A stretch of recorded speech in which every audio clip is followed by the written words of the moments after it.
ছোট্ট একটা গ্রামে থাকত আরিফ নামের এক ছেলে। খুব সাধারণ এক পরিবার। বাবা দিনমজুর, মা গৃহিণী, সংসারে প্রতিদিন টানাটানি। তবুও আরিফের স্বপ্ন ছিল বড়। সে চেয়েছিল একদিন বড় শহরে গিয়ে চাকরি করবে, বাবা মায়ের কষ্টের দিন শেষ করবে। কিন্তু জীবন তো সবসময় সহজ পথে হাঁটে না।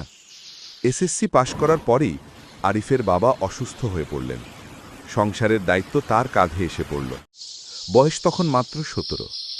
দিনমজুরের কাজ শুরু করল।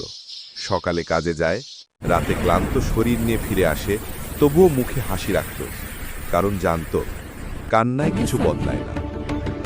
একদিন সে নিজের পুরনো স্কুলের পাশ দিয়ে যাচ্ছিল। দেখে বন্ধুরা কলেজে ভর্তি হয়ে যাচ্ছে, কেউ আবার শহরে পড়তে যাচ্ছে। বুকটা মুচড় দিয়ে উঠল। মনে হলো জীবন যেন তাকে পিছিয়ে রেখেছে। চোখে পানি এলো, কিন্তু সে তা মুছে ফেলল। রাতে মা তাকে জিজ্ঞেস করল, তুই কাঁদছিলি কেন রে? আরিফ হেসে বলল, না মা, ধুলো পড়েছিল চোখে। কিন্তু সেই ধুলোই ছিল জীবনের কঠিন বাস্তবতার ধুলো। তবুও সে হাল ছাড়ল না। কাজের ফাঁকে ফাঁকে বই পড়ত। পুরনো বই, ছেঁড়া পাতার মধ্যে লুকিয়েছিল তার স্বপ্ন। কয়েক বছর পর গ্রামের এক বড় ভাই তাকে শহরে নিয়ে গেল কাজের জন্য। সেখানে সে রাতে কাজ করত, দিনে পড়ত।